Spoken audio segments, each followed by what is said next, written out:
Hello and welcome to From Bar to Business. My name is Nicky and this is my husband Lindsay.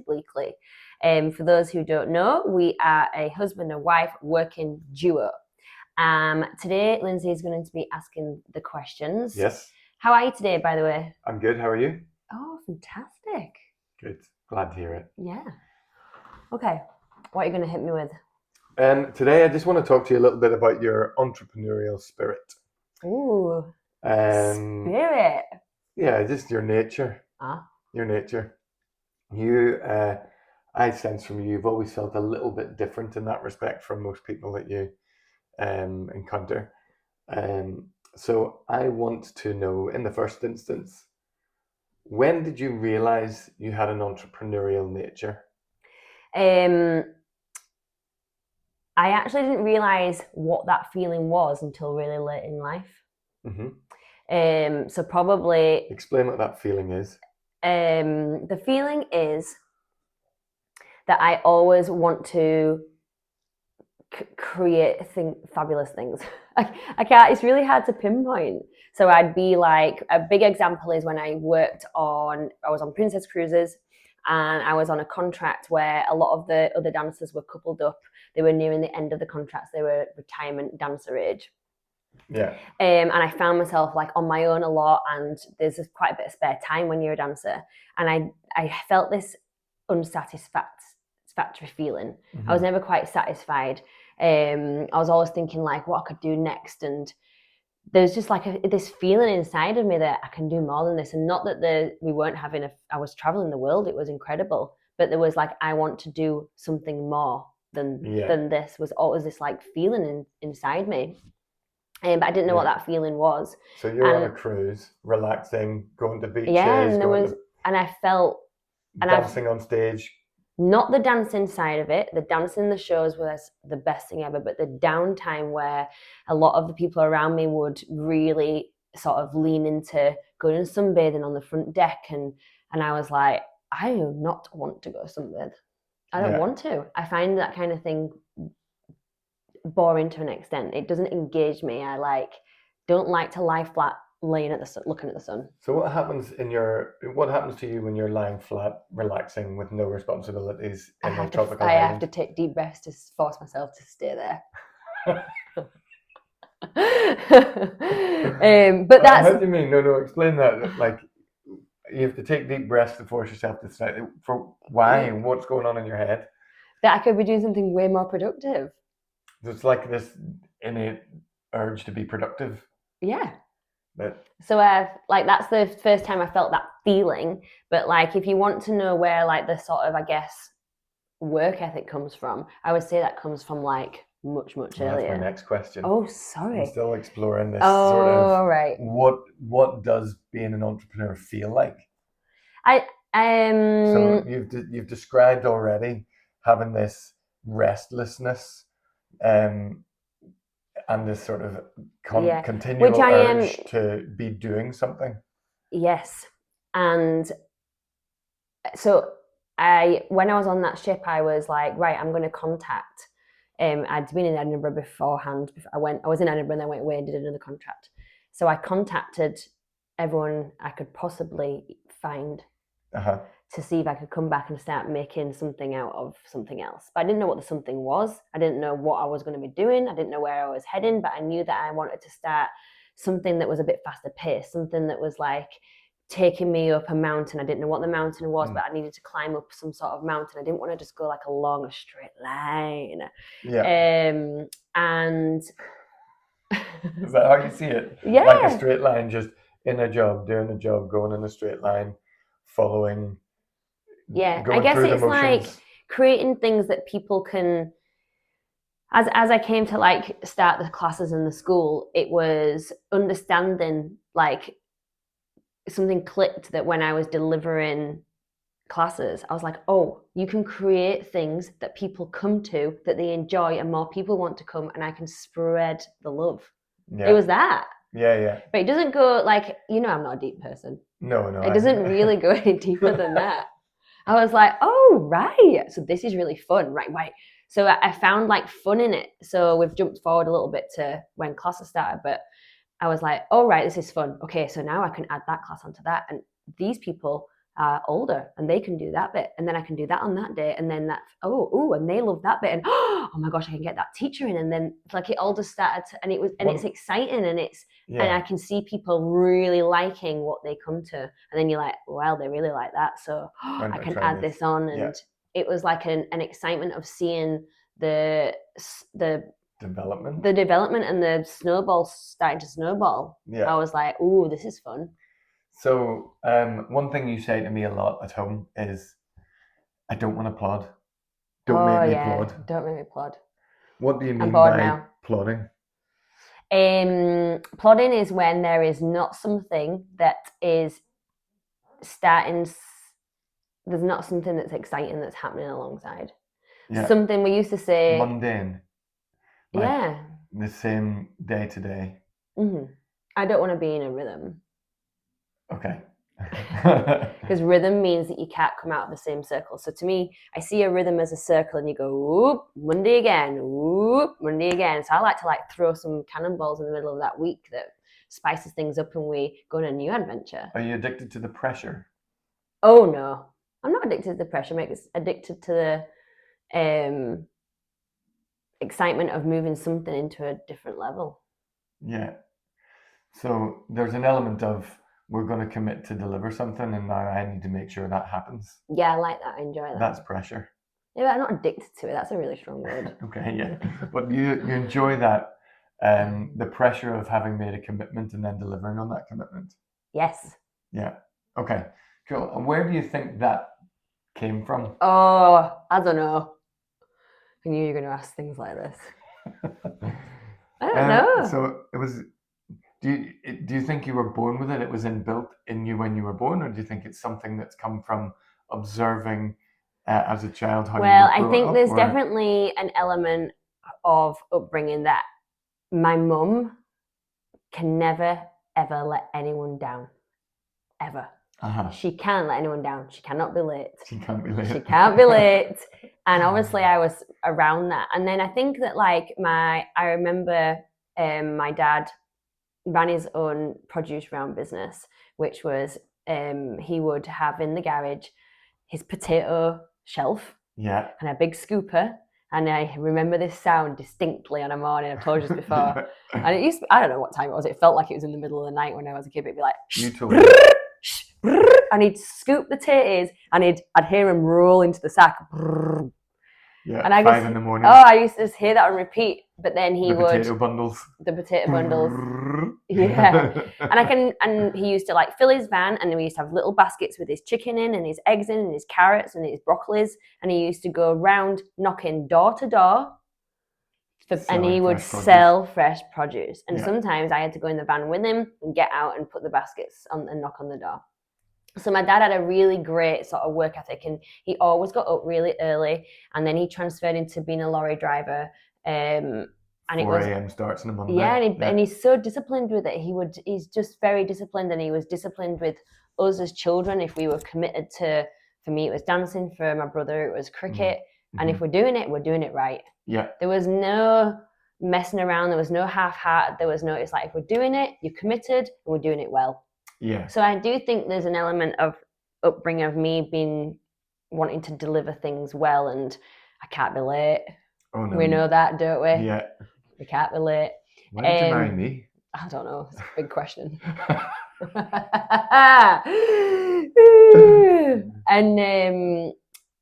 And then I also think that I worked from really young. Yeah. So my first job, and it was before I went to college. What age did you go to college? I left home at 16. That's also something that's played into it, I think. Yeah. But before that, I got a job through an agent, and my dad used to drop me off in a factory. And I used to go and sellotape boxes together with one of those sellotape guns like that. You know? I don't really know I can't remember what I was packing in them, but I remember having to just sellotape the boxes. Yeah. And it was in a big, massive warehouse. And I was just like this young girl just sellotaping boxes. What age were you? I must have been 15. I must have been 15. Before you went to dance college? Oh, yeah, it was before that. And then I also worked up in the local soft play, and I used to remember just putting chips on a plate. And I must have worked in the cafe. You know what my memory's like? Very vague. I don't think it was inside the soft play. It was. Yeah, the cacafe and the soft play. Yeah, the soft play was over there. You weren't serving chips to the kids while they were playing. No, in the little cafe bit. And because I remember I used to be able to get the spare chips at the end of the shift if there was some chips left. Awesome. Yeah. Which was such perks of the job. Perks of the job when that must have been before I went to college as well. And then the biggest thing I think has impacted me having to like sort of just crack on. I would call it just crack on motto is that I went to ballet school at 16 and we were in digs. Yeah. And of course my parents prepped me. But I think for me, I do remember just like going down to the washing machine and being like, oh gosh. What is this? What is this machine? And then you just figure it out. And then I remember thinking, I know my mum's told me how to make pasta, but what sauce do I put on there? And I used to just put ketchup on. But then obviously over the 3 years, and I used to have a weekend job. So my parents used to pay for my phone bill so I could contact home, which back then was... Tell me about the phone bill. Oh, that was when I got a job in Italy. That's when I was in Italy. Oh, right. And I rang home to my then boyfriend and racked up like a £400 bill because we didn't have... £400 was a lot back then. Yeah, and there was no roaming. Yeah. Oh, I didn't know what roaming was and I didn't turn it on. But at college, my parents paid for my phone bill and I think they gave me like £30 for food. I can't remember if that was a month or a week, or I don't remember. It must have been a week. But I remember getting £30. Mm-hmm. And if anyone wanted to do anything else, you had to just figure that out yourself. You had to work. So I had a series of jobs. So I worked in the Disney store, which, by the way, Mike Wazowski. I used to be the one who had to get in the costumes because I could get in an age 12 costume. So I was Mike Wazowski, which I remember having to like scoot down the big green ball. Yeah, my face was in the eye. And then I used to love being like Snow White and welcoming them with like my waving glove. Welcome to the Disney store. Yeah. So I used to get put on that, but that's where I worked on the till. And what was really great about that, because you've experienced Disney. Yes, yeah. Is that you were on the stage when you're on the shop floor. Yes, yeah. And you were a cast member. Yeah, cast member, that's right. Amazing, right? Yeah. I also worked in a golf club in Manchester. And then in between, like in the summer holidays, I used to come home to obviously my parents, and I worked in various bars. For anyone who works in hospitality, you get used to dealing with different people and different personalities, right? Yes, very much.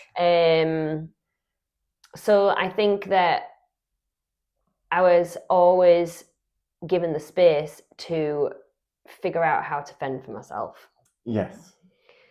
Like my mum and dad were so supportive, but gave me what I needed, but didn't give me any more. Yeah. And whether it was a conscious decision or it was a financial restraint, but it really helped me be able to. Well, I'm going to have to work if I want to buy those shoes. I'm going to have to work if I want those dance shoes that everyone's got in those flares. Well, I'm going to have to work. Yes. Yeah. Yeah. So learning from a young age that wanting something means working for it. Yeah, but I wouldn't say I was entrepreneurial at that age that I knew of. Yes, but possibly some of the underpinning character traits that you now have as part of your personality or your character came from that sort of early exposure to, I recognize now that I need to work in order to get. Yeah, possibly, probably, yeah. And maybe an element of the distance between your parents and you geographically at a young age meant that you couldn't just arrive home and say, I want this or I want that, and then have them consider every request. Yeah, absolutely. It was more, well, you don't see them every day.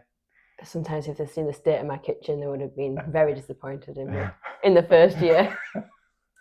Then when I got to like 17, 18, I kind of pulled my socks up a wee bit. Yeah.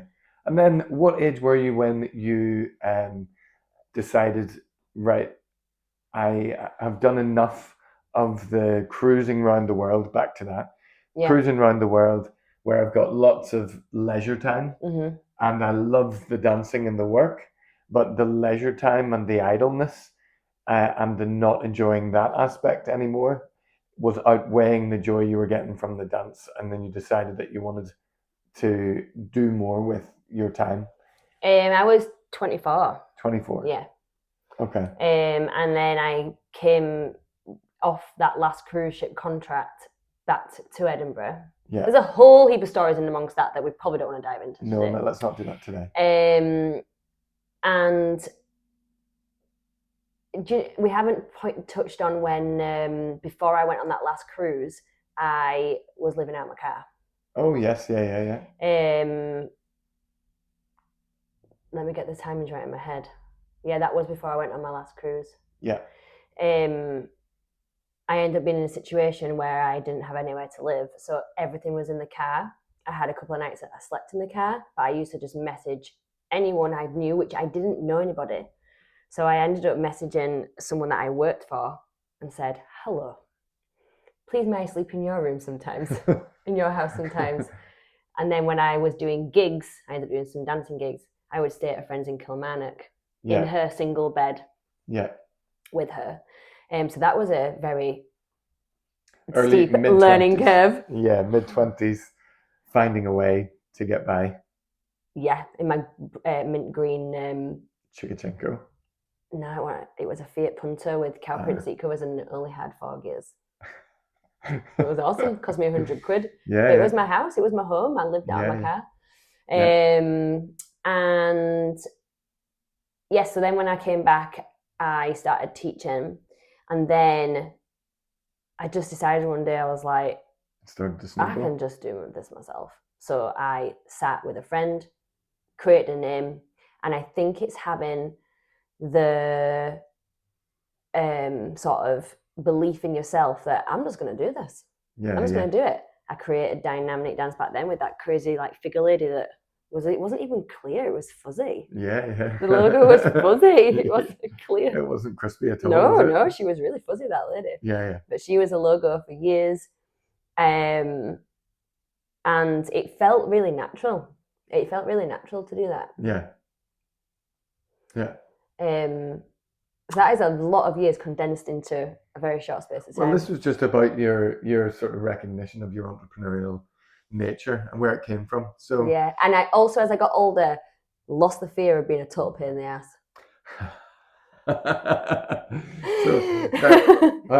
Having that sort of innate nature, and then actually being able to deliver against what your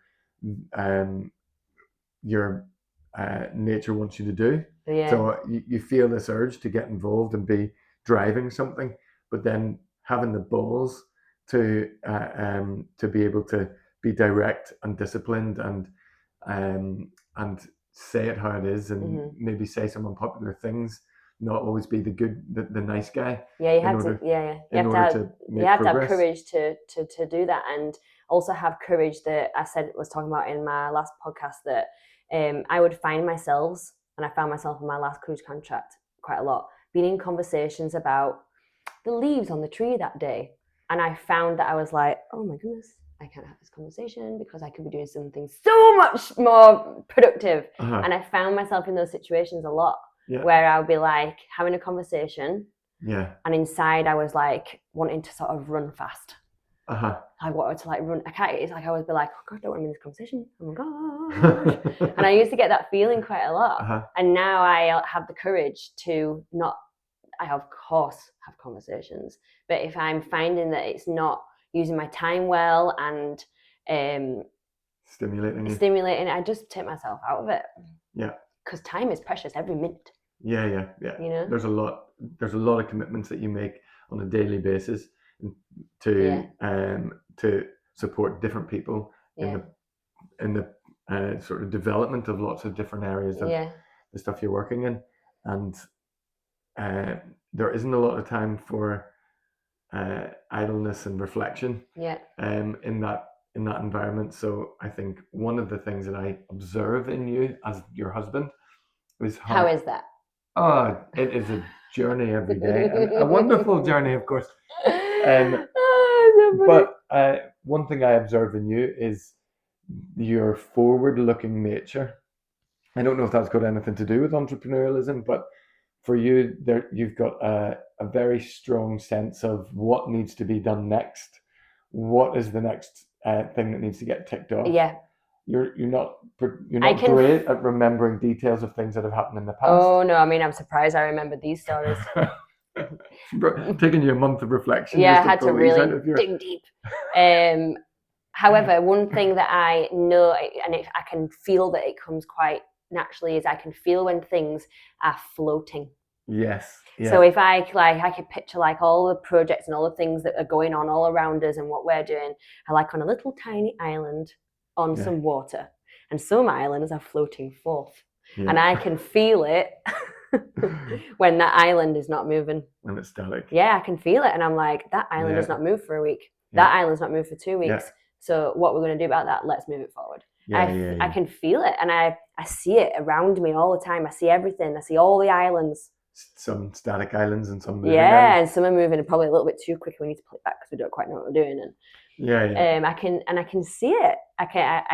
So that's one thing that I have learned that I'm able to do. Yes. And then, but that's taken a long time, and for me to get to 41 to be able to acknowledge that that is a skill that I can say that I have. Yeah. I can see the floating islands. And I've also realized that my training in dance and performing arts, I allow to come into running a business. I don't see it as a separate thing. So I love to be a little bit theatrical with it. Yes. And I feel like at times there's like, we should be really sensible because we're running a business and we have to be sensible. And when I go to like these days, I sometimes have to hold in my personality, and I come out and I'm like, oh my gosh, I had to hold in all my crazy all day. So I think when you run your own thing, I can let my crazy out. Yeah. And I don't think you have to be boring and sensible to run a business. Oh no. Right? No, not at all. Not at all. You definitely need structure and processes and systems that work for you. Oh yeah. But you don't have to behave like a corporate a perfectionist to... No. I don't think I could be sensible the whole time. No. It's joyful working with you. Oh, thanks. Well, that was really nice to dig deep into the past. Let's not do it too often though. Okay. You can dig into my past anytime. Yeah. I love going deep. I know. We'd have to set aside a wee while, wouldn't we? Well, thank you very much for answering my questions today. You're welcome. I'll see you at your desk. Thanks, guys. Thanks for listening, and don't forget to check in next time. Lots of love.